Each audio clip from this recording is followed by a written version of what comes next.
Hi everybody, it's me again. My name's Tanny. It's been brought to my attention that I wasn't exactly quite clear about our cause and what we're trying to accomplish. My mom pointed it out to me.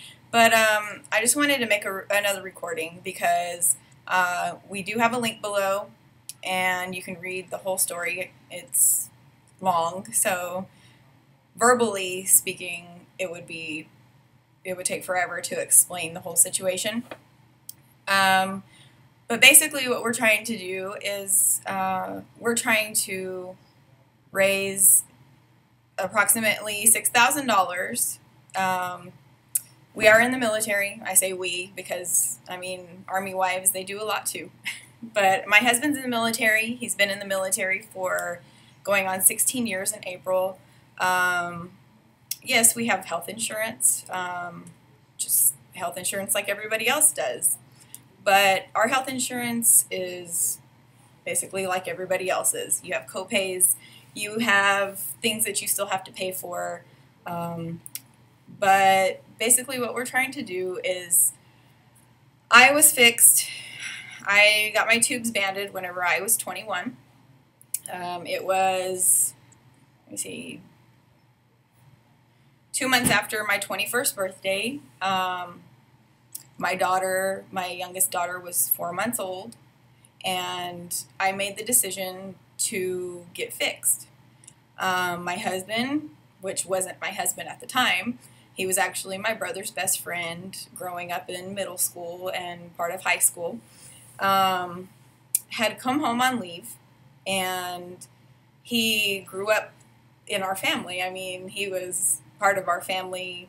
He called my grandma, Grandma. I know it's kind of weird, but anyways, my grandma told him to go to my mom's house. Long story short, he went. We hung out there. He came over, and the rest is history. I mean, we're here now. But when we got together, it was actually, let me see, August. It was a month after I got my tubes tied. A month. I don't know.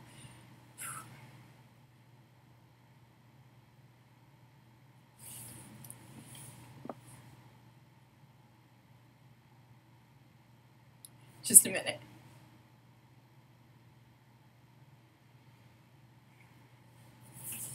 I know everybody says that God does things for a reason, but he brought him into my life for a reason at that time. My oldest daughter was 2. Well, she was almost 2. She had just turned 2. And, he just walked in. He didn't even think twice. He knew I was fixed. He knew I had just recently gotten fixed. But it wasn't even a question in his mind. It was basically, y'all are my family. And we didn't even think about it. He loved us for who we were.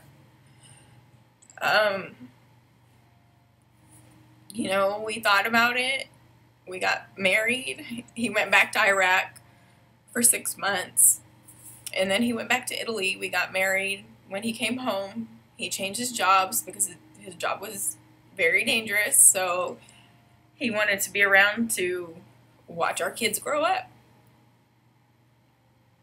So, anyways, when we got to Fort Hood,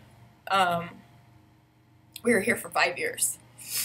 And I looked into, every place that I could possibly look to find out how I could get my tubes reversed because we wanted a baby.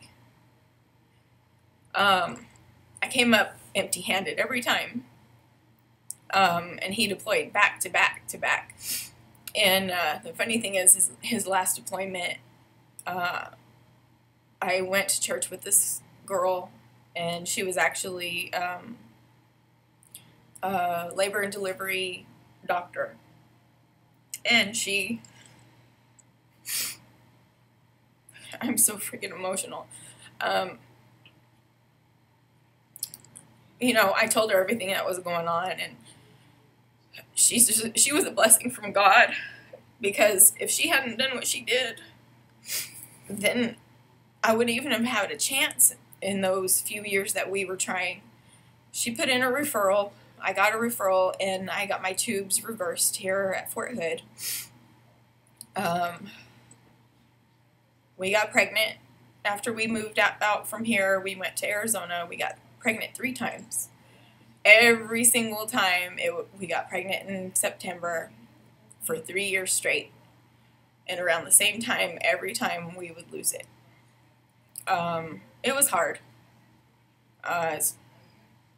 It was really hard. I mean, it took a big, huge toll on our family. We were just both emotionally done. I mean, we were done. We thanked God for the 3 kids that we have. I say 3, 2 are mine. I'm raising, well, while my husband was deployed.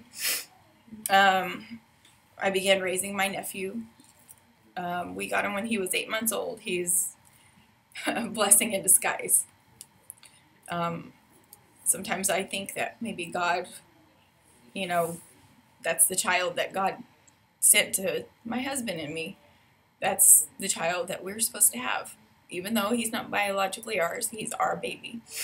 He calls me mom. He calls him dad. We are the only parents he's ever known. But, you know, we decided we were going to be thankful for the kids that we had.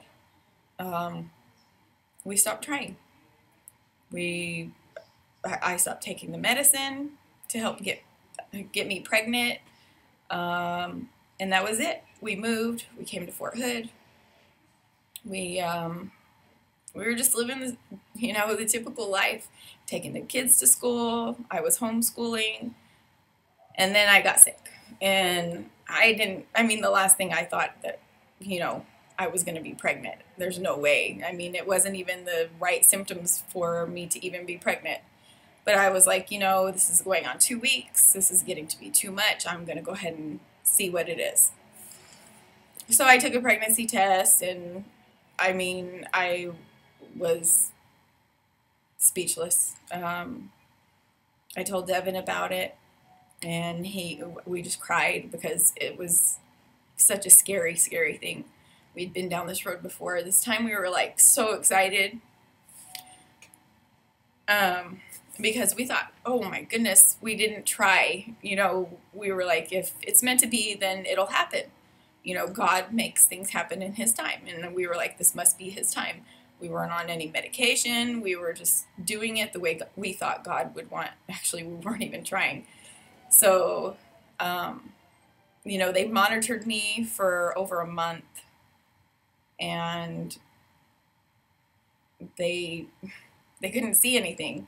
They couldn't see anything in my uterus. They couldn't see anything. They were looking in the tubes because that was one of the scariest things that they thought was possibly going on, is that it was in my tube. And this was this October of 2014. Imagine that, the same time every year. So this would make my 4th pregnancy. And I just knew something was wrong. I was in so much pain. Even labor isn't that painful. I mean, the amount of pain that I was in, it was just ridiculous. Went to the ER. They did ultrasound there. They had 3 doctors looking at the ultrasound, and nobody saw anything. The following day, they sent me to an actual ultrasound tech, and I was in there for an hour. And the girl, she knew.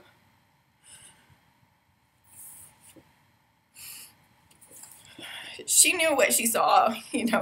Ultrasound techs aren't supposed to tell you anything, but she seen what we had already gone through. So she went ahead and told us, just briefly, not in detail, and she told us, don't go to lunch, don't wait, go back to your doctor. They're going to have to prep you for surgery. So that day, Um,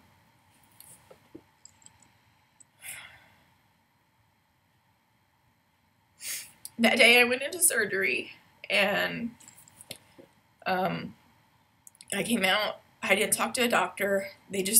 I went into surgery probably 2 hours after I got out of surgery, maybe 2 or 3.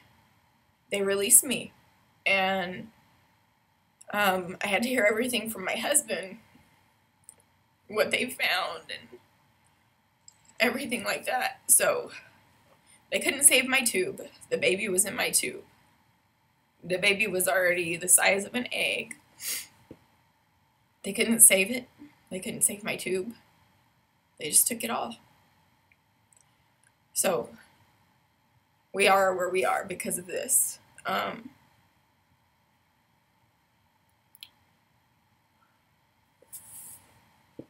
We didn't think that we were going to be able to even possibly make this happen. And then I found out about, I don't know, about a month afterwards, maybe not even a month, about down in San Antonio at a military hospital that they do IVF. And we were just so excited because we thought, this is our chance.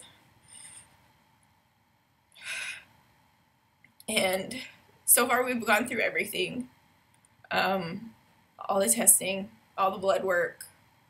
Now pretty much the only thing we have left to do is the money. The military covers all the medication, all the injections that I'm going to have to get.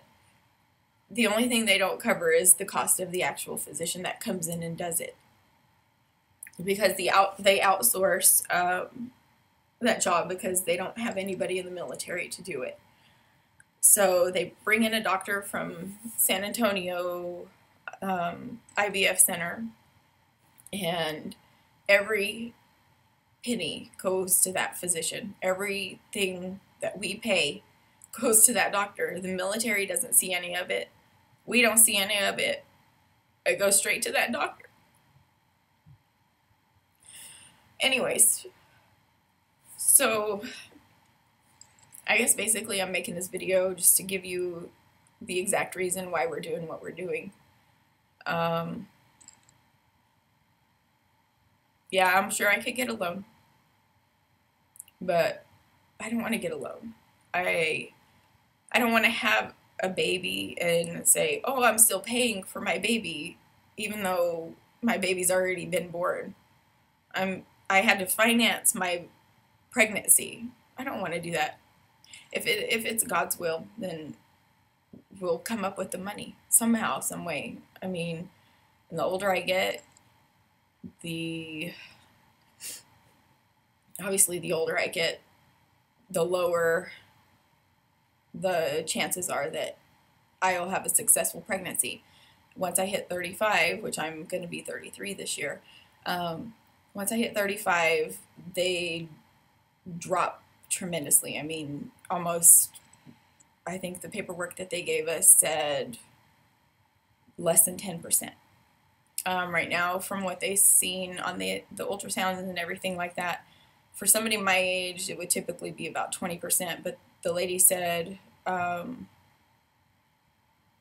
she saw my eggs and everything, and she was pretty shocked. I mean, I am my mother's daughter. My mom was very fertile. She had 5 of us. And my eggs look good. She said she would actually put us at a 25% chance of actually conceiving and carrying a healthy pregnancy. I don't have a tube. My eggs can't get to my uterus. The sperm can't get to the eggs. So my other tube is blocked in 2 places, so they might as well just take it out because it's no good.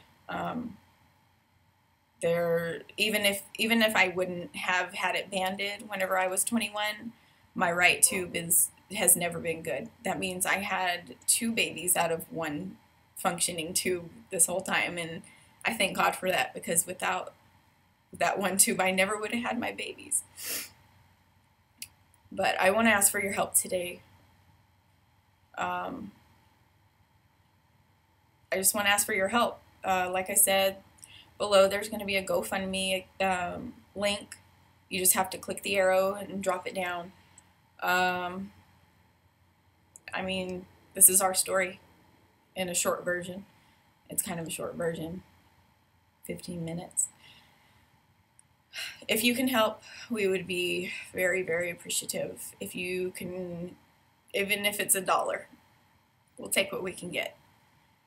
Thanks for listening, and God bless.